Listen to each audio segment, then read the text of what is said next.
Chris Carpenter threw 54 pitches in his last rehab start, and tonight he makes his second in Memphis. So far, he has worked a scoreless first inning, throwing 10 pitches, 5 of them strikes. In his last appearance, Carpenter struck out 5 and allowed 6 hits, only one of them a home run. The Cardinals placed outfielder Matt Holliday on the disabled list before tonight's game against the Padres. He hasn't been able to run at full strength since injuring his hamstring in Chicago. The team called up Brock Peterson from Memphis to take his spot on the roster. The move is retroactive to July 12th, so Holliday could be available before the end of the homestand. Lance Lynn, he's trying to bounce back from one of the worst starts of his career.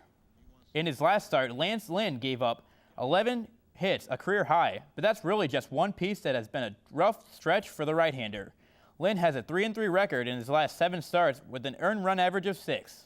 He currently has an 11-4 record. We go back to last night. Jake Westbrook, he left the game with a 6-2 lead. The offense picked up 3 more runs, but the bullpen made things very interesting.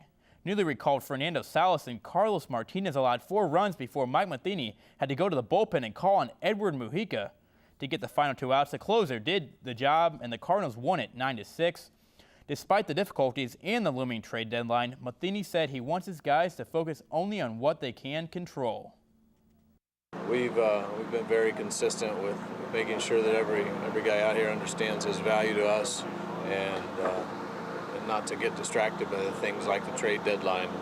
Not to get distracted by things like where we are in the standings compared to everybody else. Those are things that we really can't control until it comes down to head-to-head competition. So just get your work done, play the game the right way, and in the end, that's something you can be proud about, and you'll be happy where we're sitting.